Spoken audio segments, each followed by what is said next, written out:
CM Pushkar Singh Dhami की अध्यक्षता में उत्तराखंड कैबिनेट की बैठक बुलाई गई। मंत्रिमंडल की बैठक में 30 महत्वपूर्ण फैसले लिए गए हैं।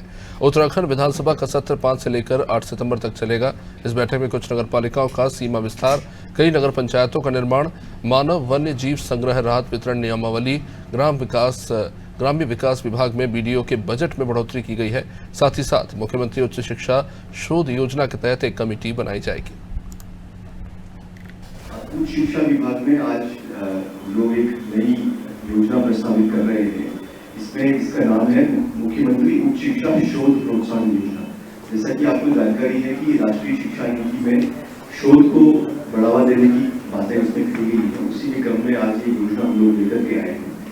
इसमें इसका जो महत्वपूर्ण बात ये है कि ये एक चैलेंज फंड के रूप में होगा, यानी कि हम लोग सभी से जो हमारे कॉलेजेस है वहाँ पे जो फैकल्टी है और उनके साथ छात्र, उनकी एक टीम बना करके हम लोग प्रपोजल मांगेंगे और जो सबसे अच्छे प्रस्ताव होंगे उनके सिलेक्शन के लिए एक कमेटी बनाई जाएगी, जिसमें उच्च शिक्षा के सचिव या प्रमुख सचिव, डायरेक्टर, हमारे सभी जो राजकीय विश्वविद्यालय होंगे वीसी और जो संबंधित क्षेत्र के एक्सपर्ट्स होंगे उनको लेते हुए सिलेक्शन करना। आइडिया ये है कि हम लोग फैकल्टी के साथ साथ छात्रों को भी शोध कार्य में हम लोग सम्मिलित करें, ताकि उनको उनका शोध के प्रति उनकी जानकारी हो और उनका रुझान बढ़े और ओवरऑल एक हमारा शोध का इसमें एक एनवायरनमेंट।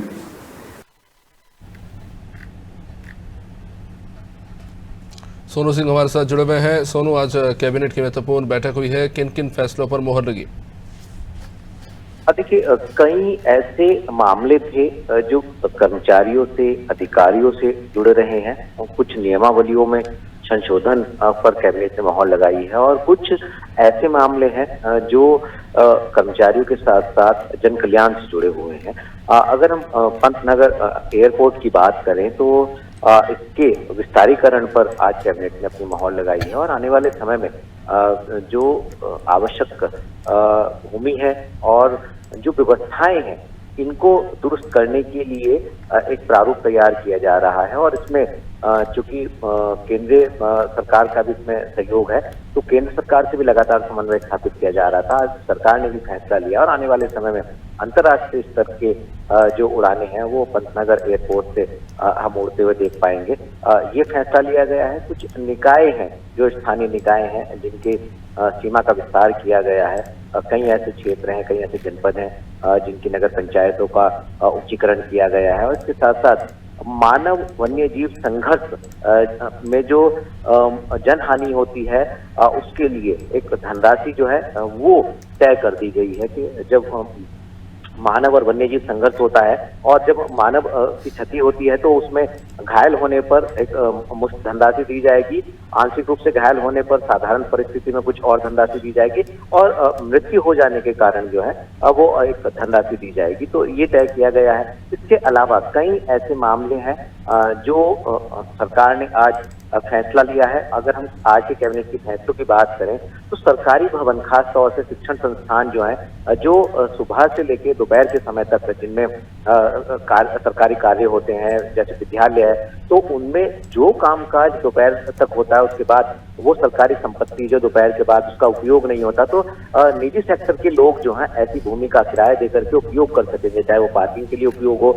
या फिर अपने पारिवारिक कार्यों के लिए। और उनसे एक उनसे धनराशि भी उनसे ली जाएगी और इसके लिए कमेटी का गठन किया गया है। जिला अधिकारी की अध्यक्षता में कमेटी गठित होंगी। कुछ ऐसे मामले हैं जिन मामलों में मुख्य सचिव की अध्यक्षता में कमेटी गठित की जाएंगी। तो कई विभाग ऐसे हैं।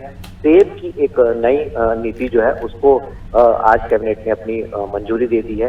हिमाचल में जिस तरह से सेब का उत्पादन होता है, हिमाचल उत्तराखंड से लगता है, और जम्मू एंड कश्मीर में जिस तरीके से सेब का उत्पादन होता है, तो वहां से ज्यादा जो है अब सब्सिडी उत्तराखंड सरकार देने जा रही है। किसानों को महज 40% ही जो है वो अपना खर्च करना होगा। 60% सब्सिडी सेब के उत्पादन में राज्य सरकार देने जा रही है। तो ये कह सकते हैं कि उद्यान से, जड़ी बूटी से संबंधित इस सरकार का बड़ा फैसला है और सरकार ने इसी तरह से आज कई महत्वपूर्ण फैसले लिए अलग अलग सेक्टर के, अलग अलग लोगों को लाभ पहुंचाने के उद्देश्य से। आज कैबिनेट में तमाम प्रस्तावों पर चर्चा हुई और चर्चा के बाद कैबिनेट ने अपनी जो है वो स्वीकृति प्रदान कर दी है।